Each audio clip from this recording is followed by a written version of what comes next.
तो आज हम जो है क्लास 11th की फिजिक्स स्टार्ट करेंगे। और क्लास को स्टार्ट करने से पहले मतलब मेरे कुछ पॉइंट्स हैं जो आप लोग याद रखेंगे, ध्यान रखेंगे क्लास शुरू होने से पहले। और मैं चाहता हूं कि सभी लोग इसको मतलब फॉलो करें। ऐसा नहीं है कि मतलब कि रैंडमली कुछ भी हो रहा है, इसको फॉलो करिए। और किसी का कोई भी डाउट होगा वो जरूर क्लियर किया जाएगा। तो सबसे पहला तो मेरा क्वेश्चन आप लोगों से है। आप लोग तैयारी कर रहे हैं, कुछ बच्चे 11th में पढ़ रहे हैं, कुछ 12th में, और कुछ पास आउट भी होंगे। तो मेरा फर्स्ट क्वेश्चन आपको दिख ही रहा है, विच यूट्यूब चैनल और ऑनलाइन प्लेटफॉर्म और any other resources you follow for your preparation. तो आप कमेंट कर सकते हैं, कमेंट करिए, आप बताइए मुझे यूट्यूब पर कौन सा चैनल है या आप कौन सा रिसोर्सेज यूज करते हैं अपनी प्रिपरेशन के लिए।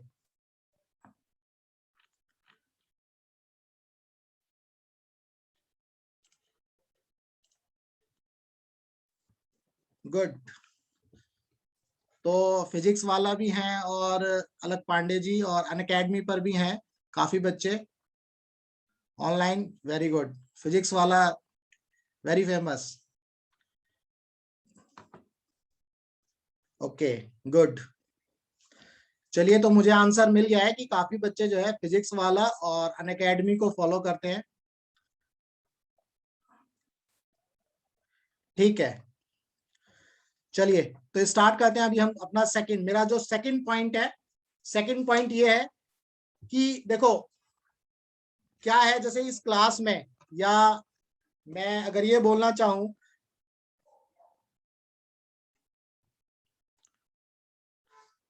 मेरी इस क्लास में जो बच्चे होंगे, देखिए ये हमारा ग्राउंड लेवल है, ये हमारा ग्राउंड लेवल है। कुछ बच्चों का लेवल हो सकता है यहाँ पर हो स्टडी में, और ये मान लेते हैं हमारा टॉप लेवल है। और कुछ बच्चों का लेवल हो सकता है यहाँ पर होगा स्टडी में, कॉन्सेप्ट को समझने में, अंडरस्टैंडिंग में। और कुछ बच्चे ऐसे होंगे जो यहाँ पर भी होंगे, और कुछ बच्चे टॉप लेवल पर भी होंगे जिनके कॉन्सेप्ट जो है काफी अच्छे से क्लियर है। तो जो जिन लोगों के कॉन्सेप्ट क्लियर है और जिनके कॉन्सेप्ट क्लियर नहीं है, तो इस क्लास में सभी टाइप के बच्चे होंगे। तो मैं जो पढ़ाऊंगा ना, मैं सभी को एक लेवल पर मान करके चलूंगा, ग्राउंड लेवल पर, यानी कि इस लेवल से स्टार्ट करूंगा।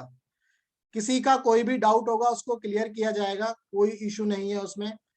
लेकिन मैं ऐसा नहीं है कि कोई भी बच्चा मुझे बोलेगा सर मुझे तो ये आता है, आप इससे थोड़ा आगे पढ़ाओ। नहीं, मेरे लिए सभी बच्चे इक्वल है।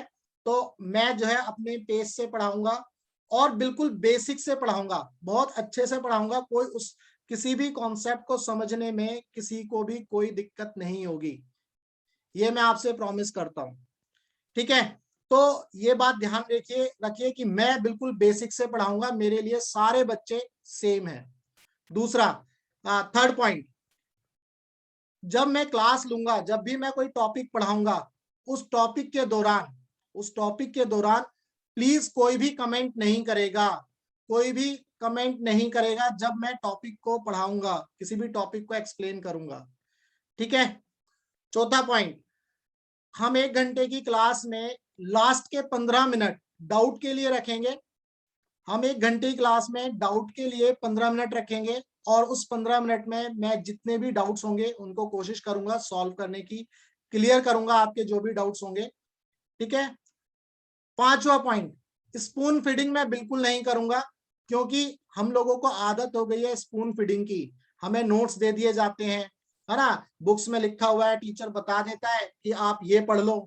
तो वो स्पून फीडिंग नहीं होगी, मैं आपसे ही निकलवाऊंगा। कॉन्सेप्ट जो पढ़ाऊंगा वो आप ही बताओगे उसका आंसर, और मैं ऐसा बनाऊंगा आपको, मैं आपको काबिल बनाऊंगा। मैं कोई स्पून फीडिंग नहीं करूंगा कि ये ऐसा है, ऐसा कर लो, रट लो, या इसको ऐसे समझ लो। नहीं, कोशिश करूंगा हर आंसर का क्यों में जवाब देने की, कि ये जो कॉन्सेप्ट है ऐसा क्यों है, किस कारण से है, क्यों हम इसको इस्तेमाल करेंगे, ये सारी चीजें मैं पूरा पूरा बताने की कोशिश करूंगा। कोई भी शॉर्टकट मैं नहीं बताऊंगा जब तक मैं आपको पूरा का पूरा कॉन्सेप्ट नहीं बता दूंगा। क्यों? क्योंकि जब आपका कॉन्सेप्ट क्लियर हो जाएगा आप खुद बताओगे शॉर्टकट, किसी भी टॉपिक का शॉर्टकट आप खुद बताओगे। क्लियर है यहां तक? आगे मैं जो है मेरी क्लास को पार्टिसिपेटिव रखूंगा, मतलब मैं आपसे क्वेश्चंस रेज करूंगा, चाहे छोटे छोटे क्वेश्चंस होंगे, और मैं उम्मीद करूंगा सभी बच्चे उन क्वेश्चंस के आंसर को देंगे। तो कोई भी बहुत सिंपल क्वेश्चंस भी हो सकता है, जैसे मैंने पूछा what is motion, what is force, तो ये नहीं समझना है अरे यार ये तो आता है, क्या सर क्या पढ़ा रहे हैं, लेकिन ध्यान रखो हो सकता है उस कॉन्सेप्ट में मैं कुछ ऐसी चीज बता दूं जो आपने ना पढ़ी हो, आपने सिर्फ रटा हो, लेकिन मैं हो सकता है कुछ ऐसा बताऊं जो आपने कभी नहीं सुना हो। ठीक है, तो इसीलिए जब भी मैं कोई क्वेश्चन करूंगा तो उसको पार्टिसिपेटिव वे में रखना, पार्टिसिपेट जरूर करना। कोई भी क्वेश्चन मैं पूछूंगा उस दौरान आप जो है कमेंट कर सकते हैं जब मैं बोलूंगा, लेकिन जब मैं कोई टॉपिक पढ़ाऊंगा, कोई टॉपिक एक्सप्लेन करूंगा, उस दौरान जो है कोई भी कमेंट नहीं करेगा। ठीक है, last but not the list, hard work करना है स्मार्ट वे में, ये हम करेंगे। तो चलिए आज की क्लास स्टार्ट करते हैं। हम पढ़ेंगे सबसे पहले यूनिट्स एंड डायमेंशन या यूनिट्स एंड मेजरमेंट। फर्स्ट जो टॉपिक है, फर्स्ट चैप्टर, इस टॉपिक को स्टार्ट करेंगे। तो मेरा सभी बच्चों से पहला क्वेश्चन, सबसे पहले मेरा फर्स्ट क्वेश्चन है कि फिजिक्स क्या है, ये मुझे बताओ। मेरा क्वेश्चन आप लोगों से है, जस्ट एक लाइन में, दो लाइन में, मतलब कुछ वर्ड बताओ, कमेंट करो कि क्या है फिजिक्स। तो बहुत सारे बच्चों ने बिल्कुल सही आंसर दिया है। Physics is the study of reality that we apply each and every moment in our life. और जो भी नेचुरल फिनोमिनाज हैं उसमें हम फिजिक्स को अप्लाई करते हैं। तो सभी बच्चों ने फिजिक्स की जो डेफिनेशन है वो बिल्कुल 100% सही बताई है। ठीक है, तो अब जो है हम ये समझते हैं कि कौन कौन सी घटनाएं, कुछ एग्जांपल आप दे सकते हैं फिजिक्स में, ये जो नेचुरल फिनोमिनाज की आप बात कर रहे हैं, ये कौन कौन सी घटनाएं हैं, कौन कौन सी नेचुरल फिनोमिनाज हैं जिसमें हम फिजिक्स को देख सकते हैं, क्या आप बता सकते हैं? कमेंट करिए। Curving of road, gravitational pull, push and pull, और matter energy, lightning, walking, camera lens, motion. बहुत बढ़िया, बहुत बढ़िया। आप सभी ने जो है ना सभी ने सही आंसर बताया है। वॉक करना, चलना, बारिश का होना, ठीक है, और ये तो जैसे ball is stopping suddenly after rolling, very good, energy. तो ये जो है, ये आपने हेडफोन, बहुत बढ़िया, इलेक्ट्रिस ये सेमीकंडक्टर डिवाइसेस है, तो फिजिक्स का रोल ऑटोमेटिकली आ जाता है वहां पर। बहुत बढ़िया। तो आप सभी लोगों को ये पता है कि फिजिक्स कहाँ कहाँ पर इस्तेमाल होती है। ठीक है, हम आगे बढ़ते हैं अब इससे। अब देखो, ये देखो, जैसे बारिश का होना है ना, बारिश का होना भी क्या है, फिजिक्स है। बट क्या आप मुझे बता सकते हो बारिश के होने में फिजिक्स का कौन सा नियम या कौन सा कॉन्सेप्ट काम करता है? विच कॉन्सेप्ट इज टेकन या विच concept is considered in case of raining? क्या आप मुझे बता सकते हैं? बहुत बढ़िया, सभी बच्चे सही आंसर दे रहे हैं, वेरी गुड। कोमल रानी ने बताया है कंडेंसेशन, बहुत बढ़िया, evaporation, condensation, that is the part of rain. ठीक है, बहुत बढ़िया। तो जैसा कि हमें पता चला, रेन का जो जो बारिश होती है उसका जो कॉन्सेप्ट है वो है कंडेंसेशन। इसके बाद क्या आप मुझे बता सकते हैं, यहाँ पर रेनबो बन रहा है, रेनबो किस कॉन्सेप्ट पर बेस्ड है? हम डिटेल में नहीं पढ़ रहे हैं, देखो जिस किसी ने प्रेसिपिटेशन भी लिखा है, बहुत अच्छी बात है, प्रेसिपिटेशन भी है। अगर रेनबो की बात करें तो refraction, that mean dispersion of light, ये हम पढ़ते हैं, डिस्पर्शन ऑफ लाइट। ठीक है, बिजली का कड़कना, ये कौन सा कॉन्सेप्ट है? बिजली का कड़कना किस कॉन्सेप्ट में हम पढ़ते हैं? चार्ज, बहुत बढ़िया, charge, charge at rest, that means electrostatic. आप ये इलेक्ट्रोस्टैटिक में पढ़ते हो, किसमें पढ़ते हो आप? ये इलेक्ट्रोस्टैटिक में पढ़ते हो। क्लास 11th वाला जो टॉपिक है इलेक्ट्रोस्टैटिक, उसमें हम पढ़ते हैं। ठीक है, ड्यू, घास के ऊपर जो ड्यू बन रही है, ये ड्यू किस कॉन्सेप्ट से बनती है, बताओ आप? जो ड्यू बन रही है, बताओ बेटा कौन से कॉन्सेप्ट से बनती है, कौन सा कॉन्सेप्ट है रिस्पॉन्सिबल ड्यू बनाने के लिए? कंडेंसेशन, बहुत बढ़िया, कंडेंसेशन। अभी बहुत बेसिक चीजें चल रही हैं, ये आपको पता है, मैं यही बेसिक से आपको एडवांस में लेके चला जाऊंगा, तो ध्यान रखना। बहुत बढ़िया, बहुत बच्चे बहुत अच्छे से आंसर बता रहे हैं। इसके बाद अगर मैं बाइक की बात करता हूं, बाइक देखो, इलेक्ट्रोस्टैटिक कंडेंसेशन और जो है डिस्पर्शन, रिफ्रैक्शन, रिफ्लेक्शन, ये सभी आप पढ़ते हो फिजिक्स के अंदर। और इन सभी चीजों को, यानी कि इन सभी कॉन्सेप्ट से जो भी घटनाएं होती हैं, जो भी फिनोमिनाज होती हैं, वो आप जो है देख पाते हो, आप देखते हो उन सभी चीजों को, है ना। अगर मैं पूछूं बाइक के अंदर कौन सा कॉन्सेप्ट लगता है, बाइक के इंजन की बात कर रहा हूं मैं यहाँ पर, मैं सिर्फ और सिर्फ किसकी बात कर रहा हूं बेटा, इंजन की बात कर रहा हूं। इंजन की बात करूंगा तो कौन सा कॉन्सेप्ट लगेगा फिजिक्स का, कोई बता सकता है? हीट, वेरी गुड, एक बच्चे ने लिखा है हीट, बहुत बढ़िया, हीट और energy, heat energy and work, heat energy and work, बहुत बढ़िया। तो ऐसे ही पार्टिसिपेट करते रहिए, मजा आएगा, आपको भी मजा आएगा, और मैं आपको ये भी बताऊंगा कि किसी भी क्वेश्चन को कैसे अटेम्प्ट करना है, बस पार्टिसिपेट करते रहिए। अब मैं बात करता हूं पावर प्लांट की, ये फोटो आपको दिख रही है पावर प्लांट की, ठीक है, ये पावर प्लांट है। पावर प्लांट में क्या होता है, कोई बता सकता है पावर प्लांट में क्या है? Nuclear power plant, very good, nuclear fusion. Power plant के अंदर क्या, मतलब हम क्या अचीव करते हैं पावर प्लांट के अंदर, कोई बता सकता है? पावर प्लांट के अंदर हम क्या अचीव करते हैं, हमारा आउटपुट क्या होता है पावर प्लांट के अंदर? पावर प्लांट के अंदर हमारा क्या आउटपुट होता है? किसी ने लिखा एनर्जी प्रोडक्शन, वेरी गुड, अब आया सही आंसर, इलेक्ट्रिसिटी।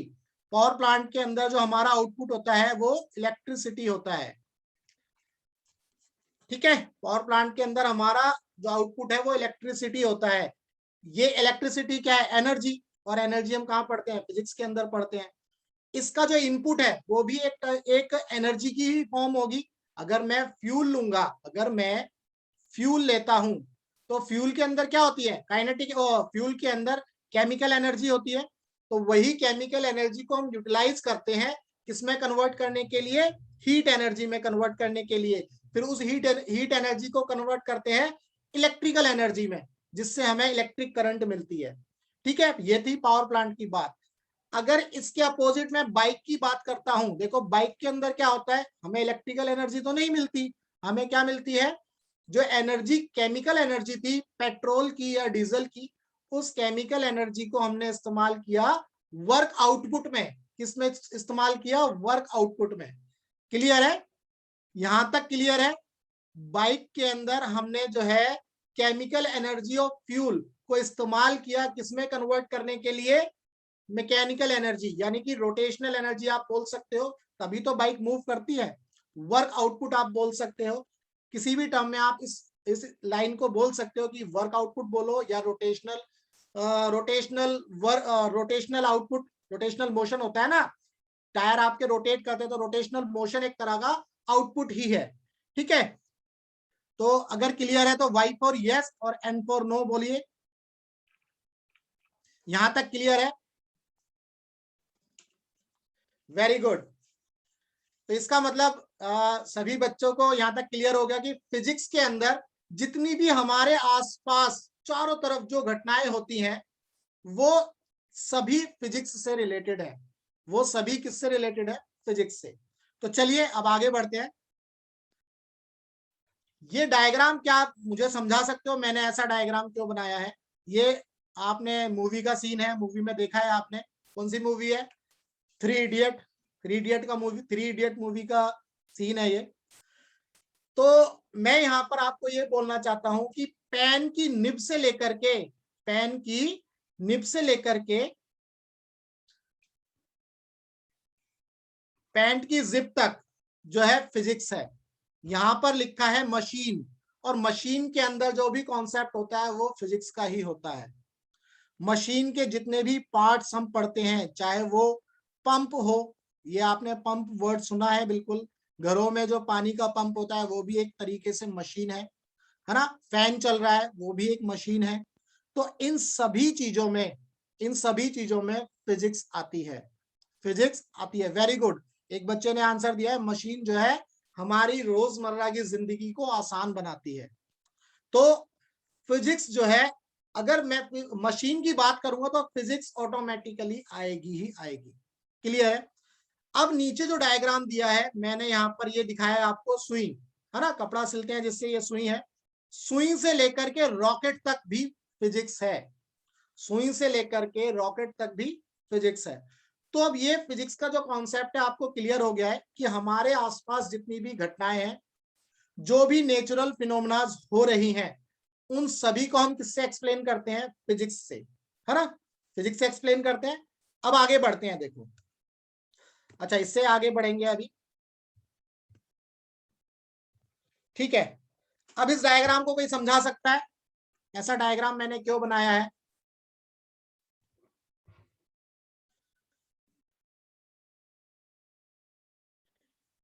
कोई बता सकता है? चेस आपको दिख रहा है और एक प्लेयर जो है क्रिकेट खेल रहा है और बॉल को हिट कर रहा है। ये डायग्राम मैंने इसलिए दिखाया है, क्यों दिखाया, कोई बता सकता है मुझे?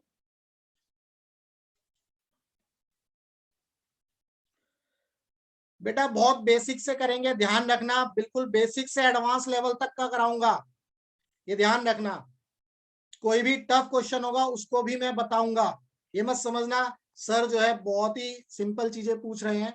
मेरे लिए सभी बच्चे बराबर हैं, ध्यान रखना इस चीज को, और मैं सभी बच्चों को सेम लेवल से लेकर के टॉप लेवल पर, एडवांस लेवल तक लेकर के जाऊंगा, ये ध्यान रखना। तो देखो मैं आपको समझाता हूं, कोई बोल रहा है बॉल को फेंकना, गेम में भी फिजिक्स होता है। तो देखो अब यहाँ पर कुछ अलग तरह से समझेंगे इसको। हमने अभी नेचुरल फिनोमेनास की बात करी, हमने अभी नेचुरल फिनोमेनास की बात करी। कोई भी नेचुरल फिनोमेनास, चाहे वो रेन हो, रेनबो हो, ठीक है, बाइक का चलना, बाइक का इंजन, पावर प्लांट, ये जितने भी नेचुरल फिनोमेनास हैं, इनको सबको हम फिजिक्स के अंदर पढ़ते हैं। वेरी गुड, एक बच्चे ने लिखा प्रोजेक्टाइल मोशन। तो इन सभी चीजों को हम किसके अंदर पढ़ते हैं? फिजिक्स के अंदर। यहां तक क्लियर है? जब हम इन सभी चीजों को फिजिक्स के अंदर पढ़ते हैं, हम किस कॉन्सेप्ट से पढ़ते हैं, किस लॉ के अकॉर्डिंग पढ़ते हैं, यहां ये समझना है। देखो, तो दो चीजें याद रखनी है, एक तो कॉन्सेप्ट, दूसरा है लॉ, या आप ऐसा बोल सकते हैं रूल, ठीक है। अब आप कमेंट मत करिए, आप यहां पर कुछ नया सीखने को मिलेगा सभी बच्चों को। देखो दो चीजें होती हैं फिजिक्स के अंदर भाई, अगर मुझे कोई भी नेचुरल फिनोमिनाज है उसको मुझे एक्सप्लेन करना है, तो मैं किसकी हेल्प से करूंगा? या तो कॉन्सेप्ट की हेल्प से, या फिर किसी रूल की हेल्प से, या किसी लॉ की हेल्प से एक्सप्लेन करूंगा। क्लियर है? तो अब अगर मैं आपको बोलूं कि भाई कोई रूल या कोई कॉन्सेप्ट जो है किसके ऊपर बेस्ड होता है, बेसिकली जो भी घटनाएं हमारी हो रही है, जो भी घटनाएं हमारी होती हैं, वो किसी कॉन्सेप्ट, लॉ या रूल के ऊपर डिपेंड करती हैं। किसी लॉ से या किसी रूल से एक्सप्लेन किया जाता है किसी भी घटना को।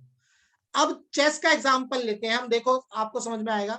जब आप चेस खेलते हो, चेस आपको पता है घोड़ा कितनी चाल चलता है? 2.5 चाल।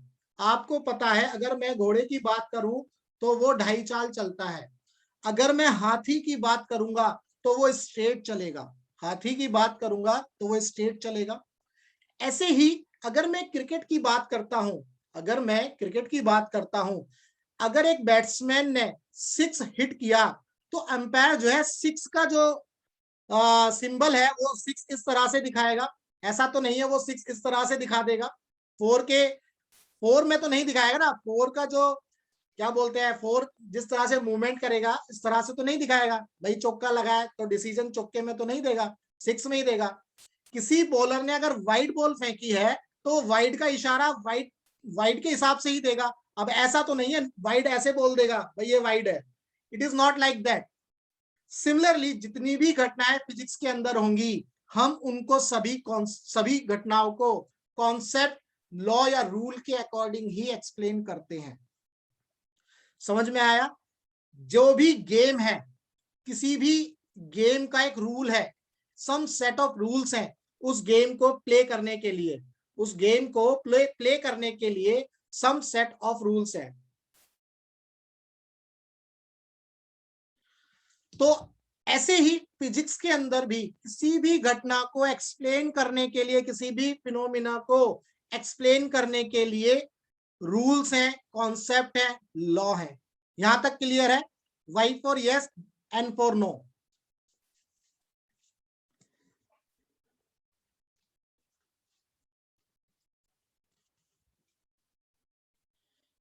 ठीक है भाई, बहुत बढ़िया, बहुत बढ़िया। यानी कि आपको चीजें समझ में आ रही हैं जो मैं पढ़ा रहा हूं, जो बता रहा हूं। तो चलिए अब मैं आपसे एक सवाल पूछता हूं। मेरा सवाल एक ये है आपसे, और ये आप कल मुझे बताएंगे जब क्लास होगी। सवाल नोट करिए, सवाल कहीं पेपर पर आप लिखिए। सवाल ये है, क्या सभी फिनोमिनास को एक्सप्लेन करने के लिए, क्या सभी फिनोमिनास को एक्सप्लेन करने के लिए हमें डिफरेंट डिफरेंट कॉन्सेप्ट की जरूरत होती है? क्या सभी फिनोमिनास को जो हम अपने चारों तरफ देखते हैं, क्या सभी फिनोमिनास को या घटनाओं को एक्सप्लेन करने के लिए हमें डिफरेंट, मेरा वर्ड जो वर्ड है वो ध्यान रखना, क्या डिफरेंट फिनोमिनास की जरूरत होती है? ये तो हिंदी में ही है, ये हिंदी में ही तो पढ़ा रहा हूं बेटा मैं, सुरेश कुमार। जितनी भी घटनाएं हमारे चारों तरफ हो रही हैं, जितनी भी घटनाएं हमारे चारों तरफ हो रही हैं, क्या उन सभी घटनाओं को एक्सप्लेन करने के लिए क्या हम डिफरेंट डिफरेंट कॉन्सेप्ट यूज करते हैं? क्लियर है? ये क्वेश्चन क्लियर है? क्वेश्चन का आंसर आप मुझे कल बताओगे, Y for yes, N for no.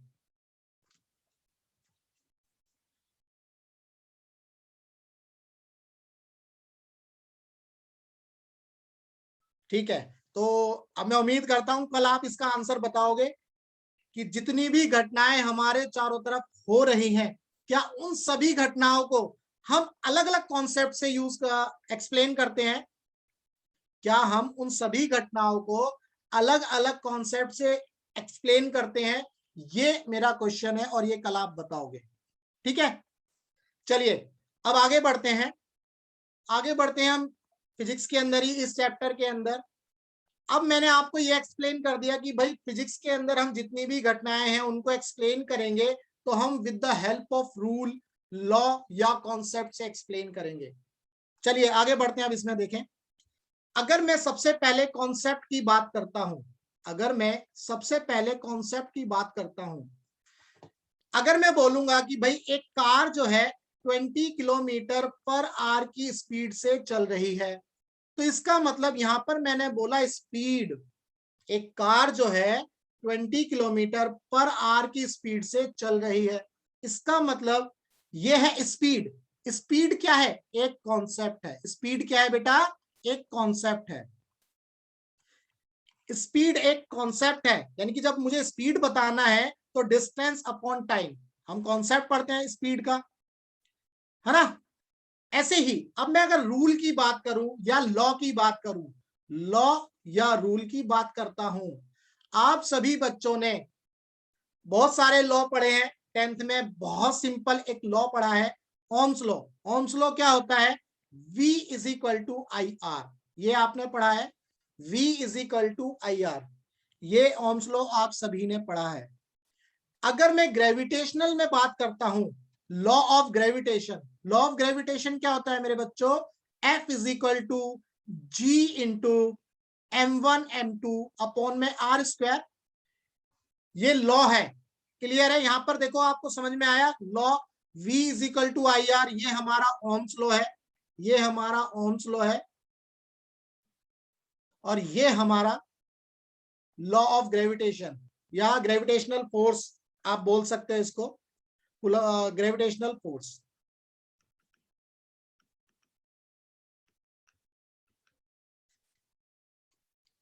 तो अब आपको यहां पर ये दो चीजें पता चली कि हम एक ओम्स लॉ पढ़ते हैं जिसमें हम किसका रिलेशन दिखाते हैं? वोल्टेज का, करंट का और रेजिस्टेंस का।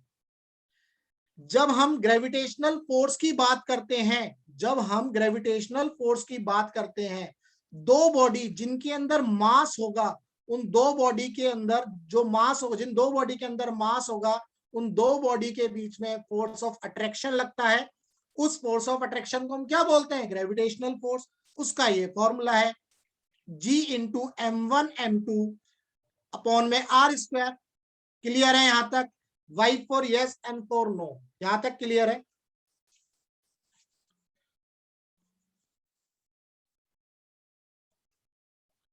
वेरी गुड, बहुत बढ़िया। बहुत सिंपल समझाऊंगा, बहुत ही सिंपल। लॉ एक नियम है, किसी बच्चे ने बोला है व्हाट इज लॉ। लॉ एक नियम है जो साइंटिस्ट देते हैं, और इसी नियम के अकॉर्डिंग हम जो है किसी भी कॉन्सेप्ट को एक्सप्लेन करते हैं।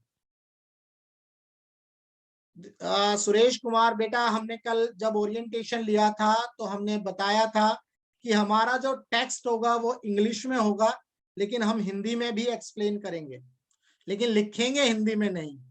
सॉरी बेटा, हम हिंदी में नहीं लिखेंगे, टेक्स्ट हमारा इंग्लिश में होगा। क्लियर है?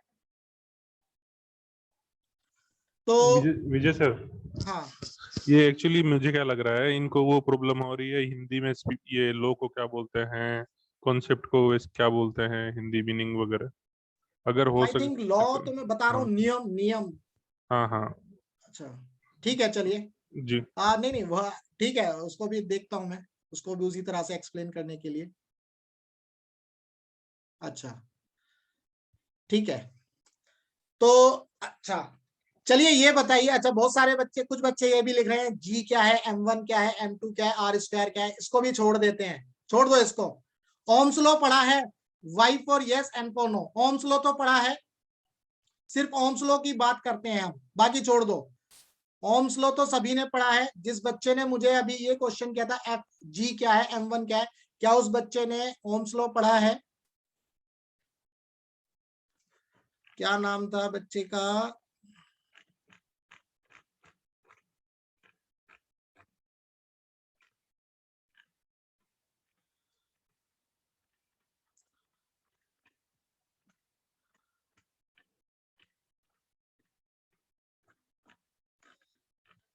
चलिए, अब कमेंट बहुत ज्यादा आगे बढ़ गए हैं, मिल नहीं रहा है, तो कोई बात नहीं बेटा, आप भूल जाओ ये क्या है, G M1 M2 R²। छोड़ दो उसको, कुछ नहीं है।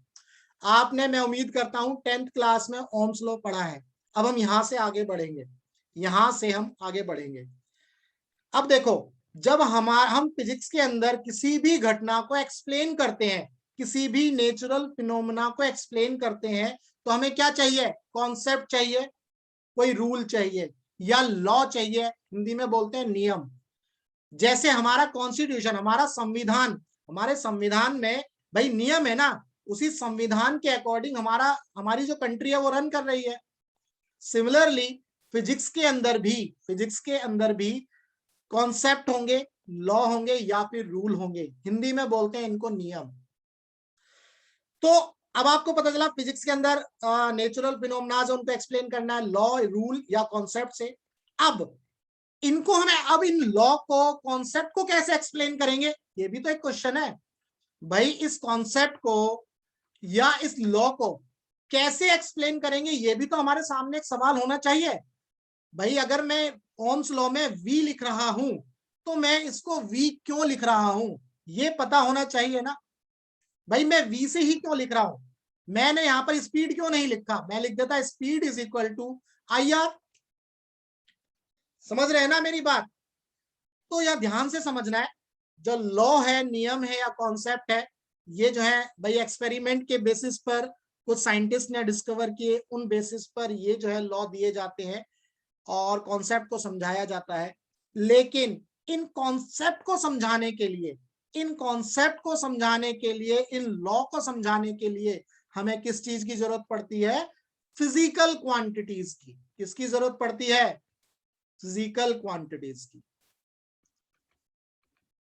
और यही हमारी सारी फिजिकल क्वांटिटीज है। वी वोल्टेज, ये आपने पढ़ा है 10th क्लास में। आई करंट, ये हमारी फिजिकल क्वांटिटी है। आर रेजिस्टेंस, रेजिस्टेंस भी हमारी फिजिकल क्वांटिटी है। स्पीड, स्पीड भी हमारी फिजिकल क्वांटिटी है। समझ में आया बच्चों? अब आप इसको एक चेन बनाते हैं। किसी भी नेचुरल फिनोमिना को एक्सप्लेन करने के लिए हमें कॉन्सेप्ट की जरूरत होती है या लॉ की जरूरत होती है, और किसी भी कॉन्सेप्ट या लॉ को एक्सप्लेन किससे किया जाता है? With the help of physical quantities, with the help of physical quantities. Y for yes and for no लिखो, कमेंट करो।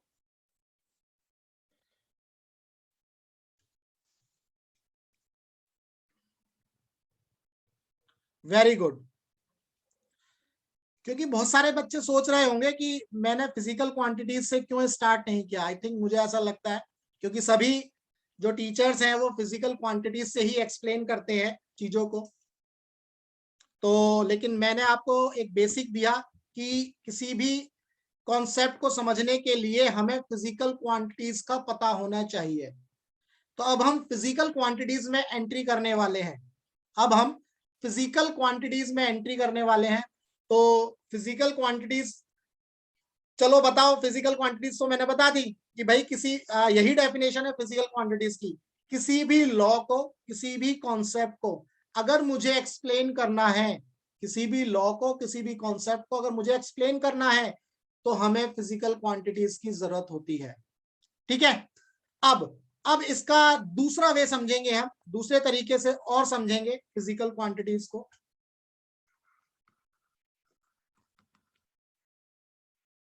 अभी नहीं पढ़ेंगे हम ड्राइव्ड क्वांटिटीज और फंडामेंटल, ध्यान रखना। फिजिकल क्वांटिटीज,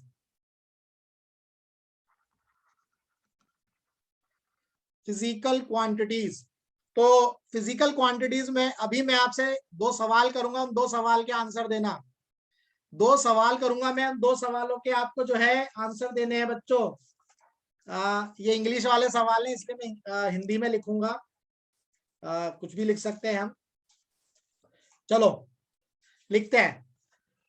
भाई एक बच्चा है चिंटू नाम का, एक चिंटू नाम का बच्चा है, छोटा बच्चा है, 7 साल का, 7 साल का बच्चा है, 3rd क्लास में पढ़ रहा है चिंटू। चिंटू के पापा के दोस्त आते हैं, चिंटू के पापा के दोस्त आते हैं और पूछते हैं चिंटू से कि बेटा आप कौन से स्कूल में पढ़ते हो। ध्यान से सुनना बेटा क्वेश्चन, मैं यहां से आपको लेकर के चला जाऊंगा फिजिकल क्वांटिटीज में, अब निकाल दूंगा।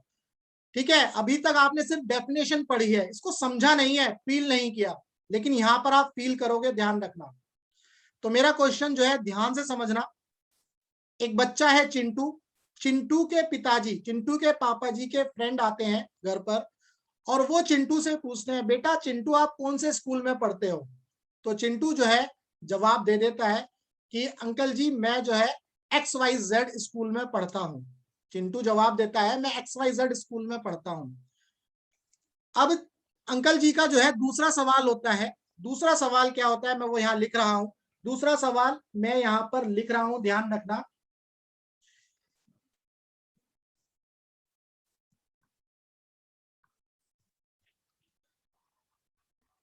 बेटा आपका स्कूल कितनी दूरी पर है, कितनी दूरी पर है। हिंदी थोड़ी खराब हो सकती है। बेटा आपका स्कूल कितनी दूरी पर है। चिंटू के जो अंकल जी थे उन्होंने ये सवाल किया चिंटू से, बेटा आपका स्कूल कितनी दूरी पर है। तो चिंटू ने जो जवाब दिया, देखिए चिंटू ने क्या जवाब दिया, और ये जवाब देने में मैं आपसे सवाल पूछूंगा कि क्या ये सही जवाब दिया था या क्या गलत था। तो चिंटू ने जो जवाब दिया, चिंटू का जवाब देखिए, ये क्वेश्चन था और चिंटू का आंसर आता है अंकल जी मेरा स्कूल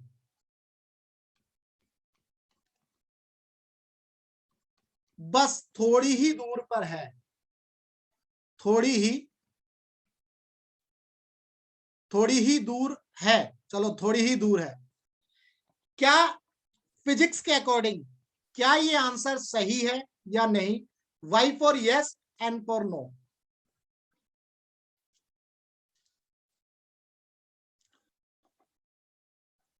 वेरी गुड। और इंग्लिश के अकॉर्डिंग, इंग्लिश के अकॉर्डिंग, हाँ इंग्लिश के अकॉर्डिंग तो सही है, वेरी गुड। इंग्लिश के अकॉर्डिंग तो सही है अंकल जी, मेरा स्कूल बस थोड़ी दूर पर है, माई स्कूल इज नियरेस्ट, और बस थोड़ी दूर पर बोल सकते हैं। तो इंग्लिश और हिंदी के हिसाब से तो आंसर थोड़ा फिट बैठता है, बट फिजिक्स के हिसाब से ये आंसर बिल्कुल भी फिट नहीं बैठता। यस, किसी बच्चे ने लिखा है कि किलोमीटर में रिप्लाई देना चाहिए था। तो अब आप यहां पर देखो, फिजिक्स और मैथ्स दोनों में आप डिफरेंस समझोगे, मैं अभी आंसर लिखूंगा। अब अगर वो ये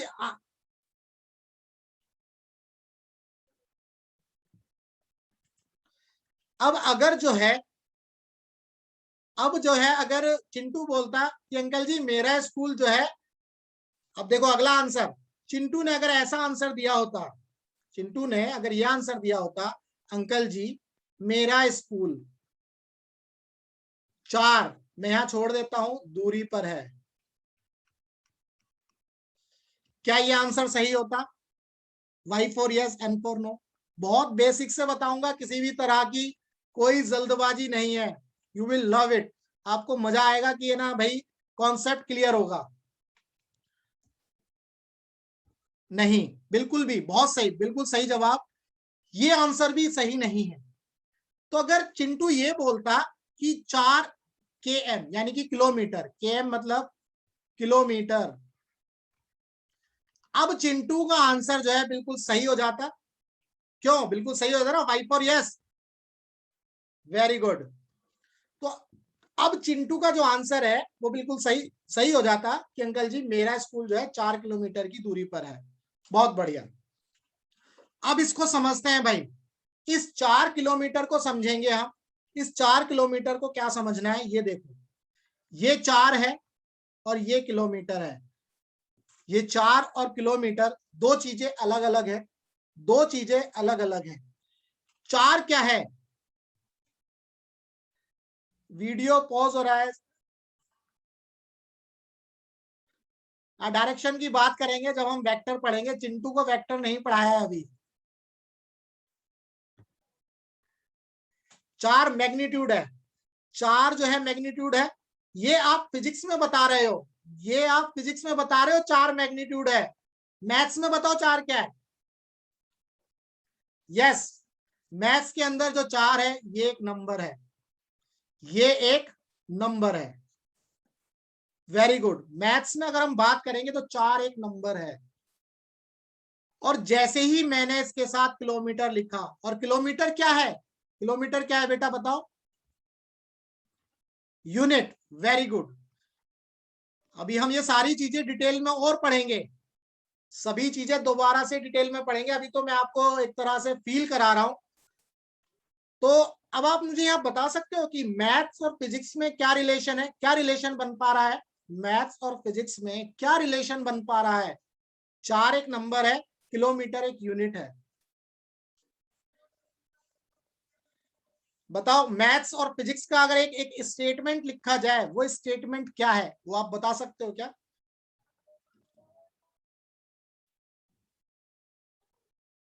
कोई बताएगा?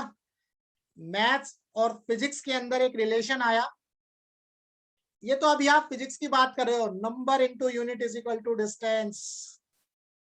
आपने एक लाइन बहुत पढ़ी होगी और सुनी भी होगी, physics is the language of math.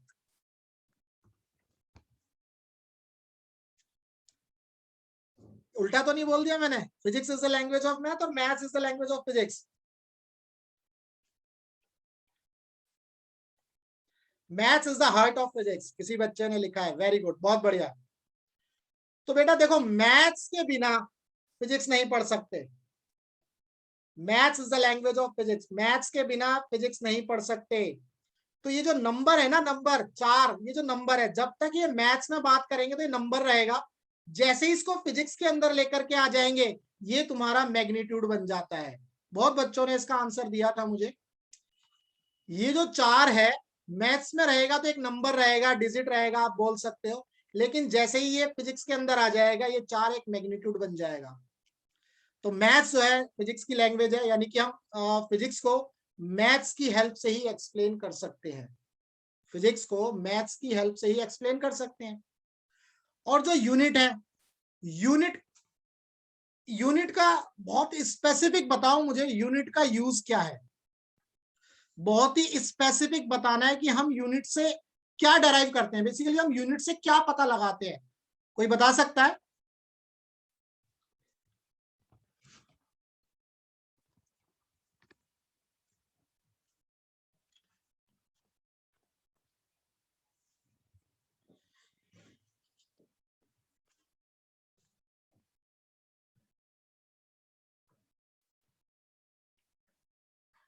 Very good, very good, very good. But मैं इसमें ऐड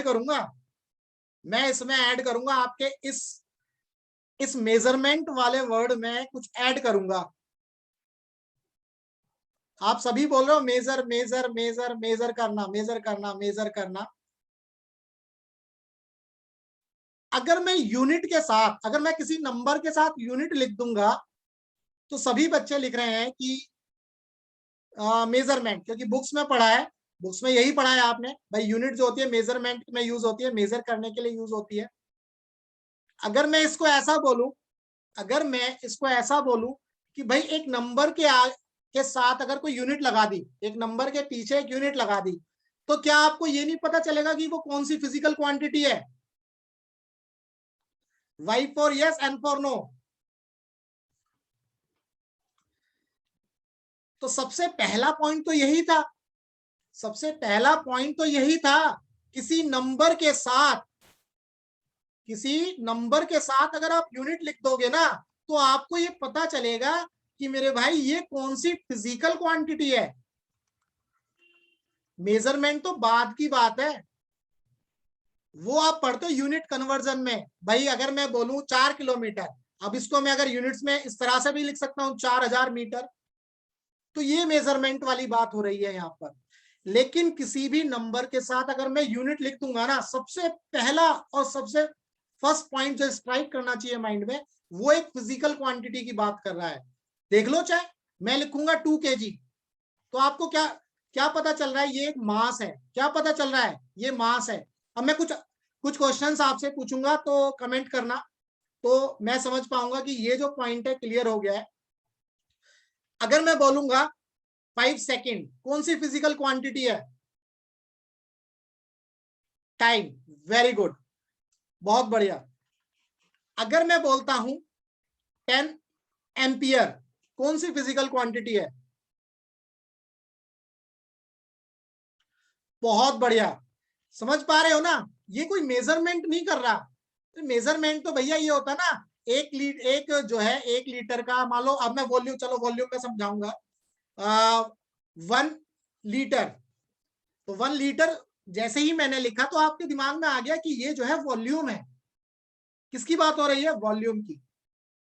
जो मेजरमेंट की बात हो रही है, वो मेजरमेंट वो है कि मैंने जो है इस, जैसे इस बॉटल के अंदर 1 लीटर पानी लिया, तो इस बॉटल के अंदर 1 लीटर ही पानी आएगा, तो ये मेजरमेंट है। समझ गए? ये मेजरमेंट है। अगर मैं इसमें ये लिखता ना 1 लीटर या 2 लीटर, 3 लीटर, तो जब लीटर वर्ड आया तो लीटर से आपको ये समझ में आएगा कि ये एक फिजिकल क्वांटिटी की बात कर रहा है। कौन सी फिजिकल क्वांटिटी? वो आपको यूनिट से पता चलेगी। Y for yes, N for no.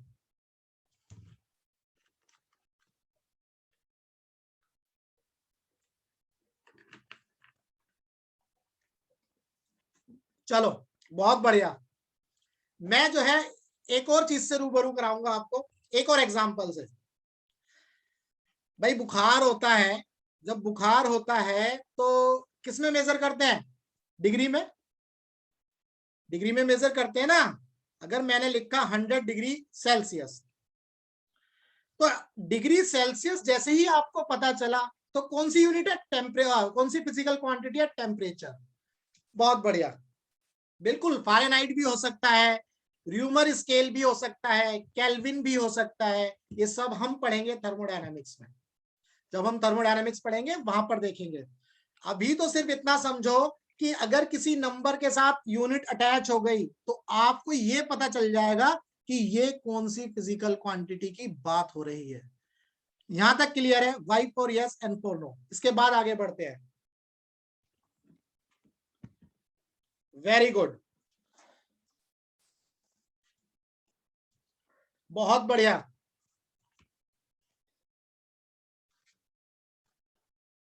अब हम यहीं से पढ़ेंगे, अब हम एक्चुअल में फिजिक्स में स्टार्ट कर दिया है। बहुत बढ़िया, अब हम आगे बढ़ते हैं। तो इसका मतलब अब आपको ये पता चल गया, किसी भी नेचुरल फिनोमेनास को एक्सप्लेन करना है तो मुझे कॉन्सेप्ट, लॉ या रूल की जरूरत है। किसी भी कॉन्सेप्ट को, लॉ को, रूल को एक्सप्लेन करना है तो मुझे फिजिकल क्वांटिटीज की जरूरत है। फिजिकल क्वांटिटीज में एक नंबर होगा, एक यूनिट होगी। फिजिकल क्वांटिटीज में एक नंबर होगा और एक यूनिट होगी। नंबर और यूनिट को एक साथ लिख दोगे तो आपको पता चलेगा कि कौन सी फिजिकल क्वांटिटी है। यहां तक आपको मैंने बताया और ये आपको समझ में आ भी गया है। अब हम बात करेंगे टाइप्स ऑफ फिजिकल क्वांटिटीज की। टाइप्स ऑफ फिजिकल क्वांटिटीज की बात करेंगे हम।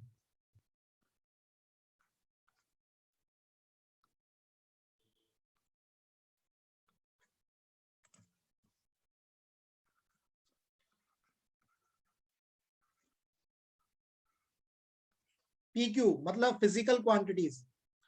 तो फिजिकल क्वांटिटीज कितने टाइप की होती हैं बताओ, कौन कौन सी होती हैं? नहीं नहीं, फिजिकल क्वांटिटीज, ये 7 तो फंडामेंटल क्वांटिटीज है। 4, 2, नाम लिखो, नाम नाम बताओ, नाम। वेरी गुड, नाम बताओ, नाम। 2 होती हैं, ये समझ में आया, नाम बताओ। Fundamental and derived physical quantities. Very good.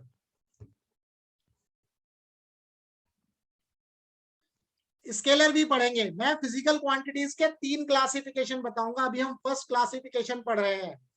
जैसे जैसे हम अंदर जाएंगे फिजिक्स के, तो मैं आपको 3 क्लासिफिकेशन बताऊंगा। हम फिजिकल क्वांटिटीज को हम 3 टाइप में डिवाइड कर सकते हैं।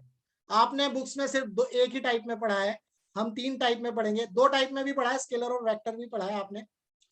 सप्लीमेंट्री भी बताऊंगा कि सप्लीमेंट्री क्यों बोलते हैं, सप्लीमेंट्री क्यों बोला, क्यों वर्ड हमने सप्लीमेंट्री यूज किया, ये भी मैं बताऊंगा आपको। फिलहाल जो है हम यहाँ पर बात कर रहे हैं टाइप्स ऑफ फिजिकल क्वांटिटीज की। 2 टाइप की फिजिकल क्वांटिटीज होती हैं। बहुत बच्चों ने सही आंसर दिया है, बिल्कुल। एक है फंडामेंटल क्वांटिटीज, एक है फंडामेंटल क्वांटिटीज,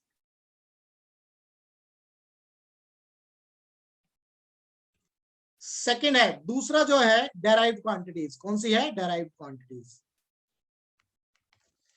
फंडामेंटल क्वांटिटीज की अगर मैं बात करूं, अगर मैं फंडामेंटल क्वांटिटीज की बात करूं, डेफिनेशन में जाओगे तो बहुत आड़ी तिरछी है, रटना भी नहीं है, सिर्फ और सिर्फ समझना है। कहीं डेफिनेशन नहीं पूछी जाएगी। मैं सिर्फ तुम्हें समझाऊंगा फंडामेंटल क्वांटिटीज को डिफाइन कैसे करते हैं। आपने बुक्स में पढ़ा है फंडामेंटल क्वांटिटीज वो क्वांटिटीज है जिसको हम कहीं से भी डेराइव नहीं कर सकते। Y for yes, N for no, यही पढ़ा है।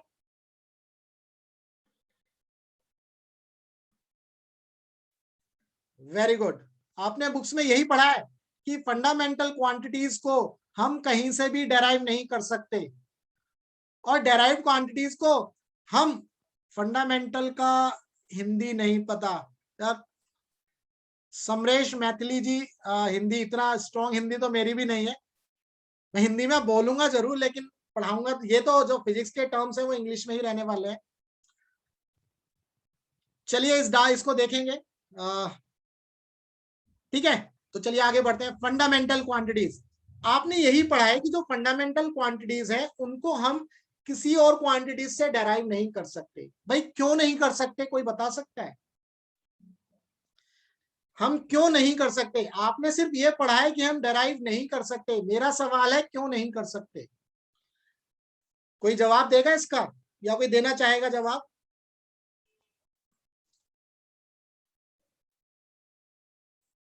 दे आर मेन, मूल मात्रक।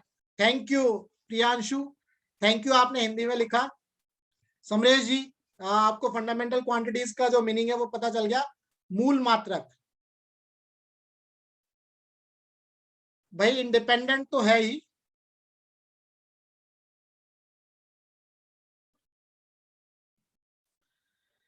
चलो मैं बताता हूं। वेरी गुड, मतलब जिन्होंने भी ये आंसर दिया ना, मैं इसको एक तरह से कंबाइन करने वाला हूं अभी। ये इंडिपेंडेंट है, किसी के ऊपर डिपेंड नहीं करते, इसीलिए तो हम डराइव नहीं कर सकते। ये तो आपने बुक्स में पढ़ा है। देखो क्या है ना, फंडामेंटल क्वांटिटीज में डिफरेंस समझो। हम फंडामेंटल के बाद डेराइव, और फिर ये सप्लीमेंट्री क्यों ऐड कर दी, क्या जरूरत थी सप्लीमेंट्री ऐड करने की, इस चीज को ध्यान रखना है भाई। फंडामेंटल पढ़ेंगे, फिर डेराइव पढ़ेंगे, उसके बाद हम पढ़ेंगे फिर सप्लीमेंट्री। हम सप्लीमेंट्री को फंडामेंटल में क्यों नहीं रख पाए, ये मैं आपको बताऊंगा, ठीक है। तो थोड़ा सा जो जो माइन्यूट डिफरेंस है ना, उसको समझने की कोशिश करना, आपको समझ में भी आएगा। आपने बहुत सही आंसर लिखा है, सभी बच्चों ने करेक्ट आंसर लिखा है। सिर्फ और सिर्फ मैं 1% ऐड कर दूंगा इसमें। देखो क्या, रिप्रोड्यूसेबल, वो तो डराइव्ड है, हम उनको डराइव कर रिप्रोड्यूस कर सकते हैं। फंडामेंटल क्वांटिटीज, देखो फंडामेंटल क्वांटिटीज जो है डेराइव नहीं कर सकते, मैं पहला स्टेटमेंट वही लिख रहा हूं जो आप लोगों ने मुझे बताया है। Can not be derived, can not be derived from other quantities, ठीक है, ये आपने लिखा है। दूसरा, दे आर इंडिपेंडेंट, हाँ ये भी लिख सकते हैं हम, इंडिपेंडेंट क्वांटिटीज, किसी के ऊपर डिपेंड नहीं करती है, इंडिपेंडेंट क्वांटिटीज है। थर्ड, बेस क्वांटिटीज, क्या है ये, बेस क्वांटिटीज, भाई बेस क्वांटिटीज ही है ना, ये भी पढ़ा है आपने, बेस क्वांटिटीज ही है। तो देखो इनको फंडामेंटल इसीलिए बोला गया मेरे बच्चों, ये ध्यान रखो, इनको जो है ना एक्सपेरिमेंट की हेल्प से निकाला गया, कोई ना कोई एक्सपेरिमेंट किया गया, उस एक्सपेरिमेंट को करने के बाद ही बताया गया कि भाई ये फंडामेंटल क्वांटिटी है। कोई ना कोई एक्सपेरिमेंट किया गया और उस एक्सपेरिमेंट को करने के बाद ही बताया गया कि ये फंडामेंटल क्वांटिटी है। फॉर एग्जाम्पल, अगर मैं आपको इस चीज को समझाऊं तो समझ में आएगा, देखो मैं बहुत अच्छे से एक्सप्लेन करूंगा इस चीज को। एक मिनट, जैसे जैसे आप एक लाइट सोर्स लो भाई, टॉर्च ली आपने, एक आपने torch Lee,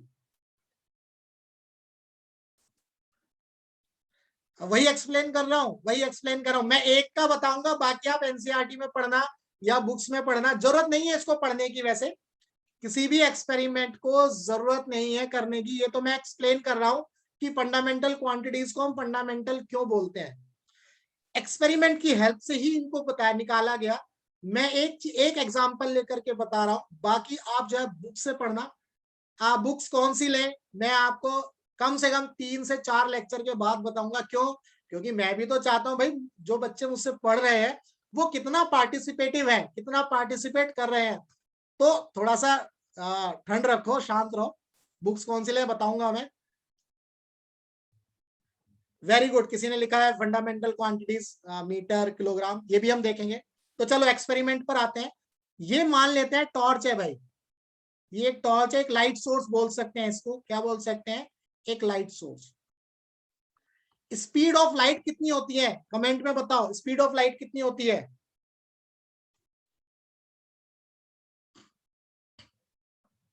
speed of light कितनी होती है बताओ कमेंट में। लाइट किस स्पीड से ट्रेवल करती है। वेरी गुड, 3 × 10⁸, बहुत बढ़िया। तो अगर मैं इस एक्सपेरिमेंट को, अगर मैं अपने घर में करूंगा, मैं इस एक्सपेरिमेंट को अपने घर में करूंगा, देखो कैसे करूंगा, पर मैं उसको मेजर नहीं कर पाऊंगा, ये ध्यान रखना, इसीलिए ये इनका एक सेटअप होता है, उस सेटअप के अकॉर्डिंग ही करते हैं। तो देखो इस लाइट सोर्स से जो लाइट ट्रेवल करेगी वो किस स्पीड से करेगी मेरे बच्चों, वो करेगी 3 × 10⁸, 3 × 10⁸ स्पीड से ट्रेवल करेगी लाइट, स्पीड हो गई 3 × 10⁸ किलोमीटर पर सेकेंड, किलोमीटर पर सेकेंड। अब आपको पता है स्पीड क्या होता है, स्पीड बताओ, स्पीड होती है क्या, डिस्टेंस अपॉन टाइम। भाई हिंदी में अगर बात करें तो चाल बराबर दूरी बटे समय, डिस्टेंस अपॉन टाइम, बहुत बढ़िया। अब अगर मैं यहां से डिस्टेंस निकाल लेता हूं तो डिस्टेंस क्या हो जाएगी, ये हो जाएगी स्पीड अपॉन टाइम, ये हो जाएगी स्पीड अपॉन टाइम। डिस्टेंस क्या होगी, स्पीड अपॉन टाइम। अब यहां से देखो, अगर मैं ये लिखता हूं distance is equal to speed कितनी है 3 इंटू 10⁸ है ना। अगर मैं यहां से डिस्टेंस निकालूंगा, अगर मैं यहां से डिस्टेंस निकालूंगा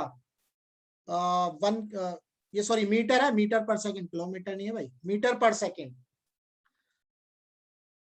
मीटर पर second 1 minute.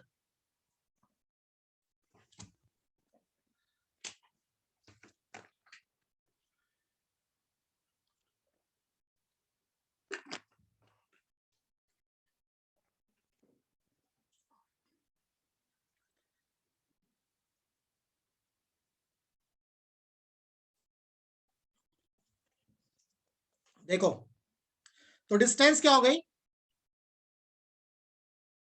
Speed into time. Distance क्या हो गई, स्पीड इंटू टाइम। क्लियर है यहां पर, हाँ स्पीड इंटू टाइम। अब देखो, अब स्पीड तो हमारी है लाइट की 3 इंटू 10⁸ मीटर पर सेकेंड, और टाइम, टाइम जो है क्या होना चाहिए कि डिस्टेंस हमारी 1 मीटर हो। टाइम कितना होना चाहिए कि डिस्टेंस हमारी 1 मीटर हो। अभी जस्ट मैं समझा रहा हूं आपको, बाद में एक स्टेटमेंट बोलूंगा, समझ में आएगा आपको।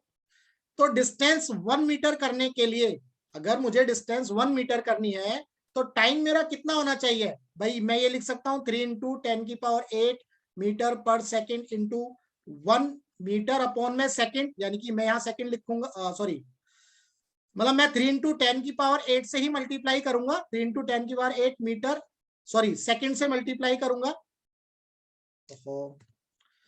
तो यहां से ये कैंसिल होगा, तो मुझे 1 मीटर मिल जाएगा। यहां तक क्लियर है। तो इसका मतलब क्या हुआ कि जो जो लाइट सोर्स है, जो लाइट सोर्स है,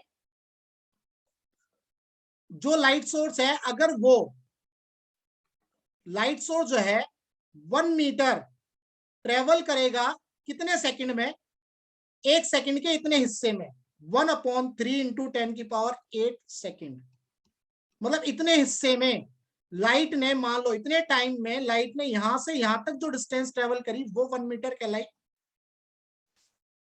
लाइट ने 1 सेकंड के कितना हिस्सा, 3 इंटू 3 अपॉन में 1/3 इंटू 10⁸ सेकेंड, 1/3 इंटू 10⁸ सेकेंड के हिस्से में। भाई नो क्यों लिख रहे हो, नहीं समझ में आया, कोई बताओ, कुछ गड़बड़ हुई है क्या।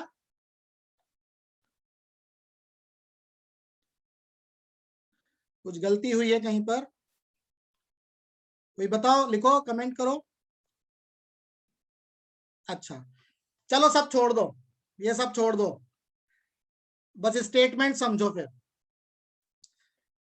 लाइट का जो सोर्स है, अगर लाइट के सोर्स को 1 मीटर ट्रेवल करने के लिए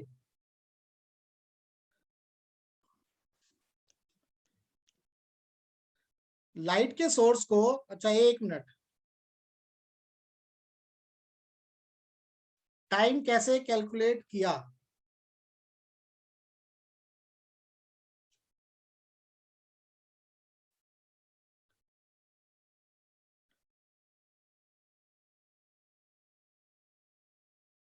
हाँ 1 मिनट, 1 मिनट, कहाँ गड़बड़ हुई है, हाँ जस्ट अ मिनट।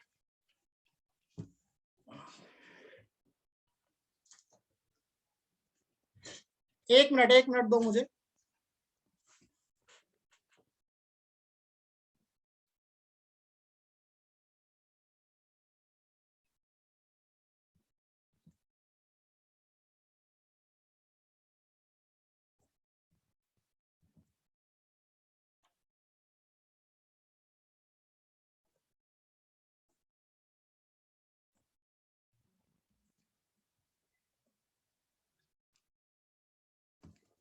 ओके,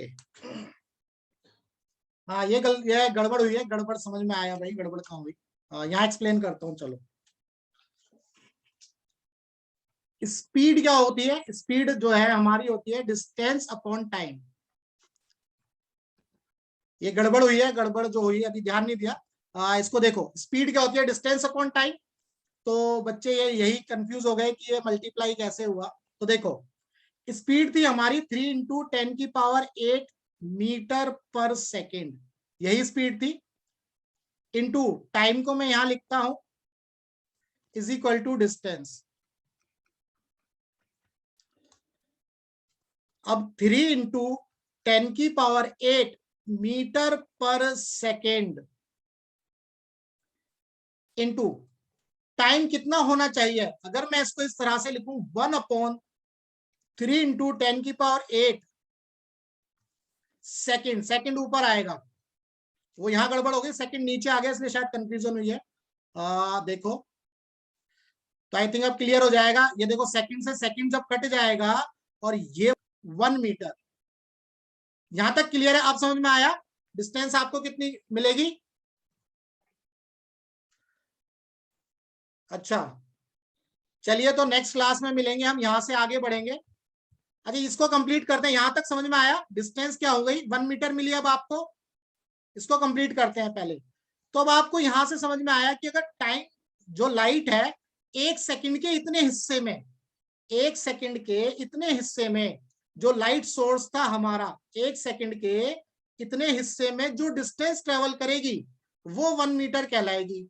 ये एक्सपेरिमेंट किया गया था 1 मीटर के लिए। किसके लिए एक्सपेरिमेंट किया? ये 1 मीटर के लिए।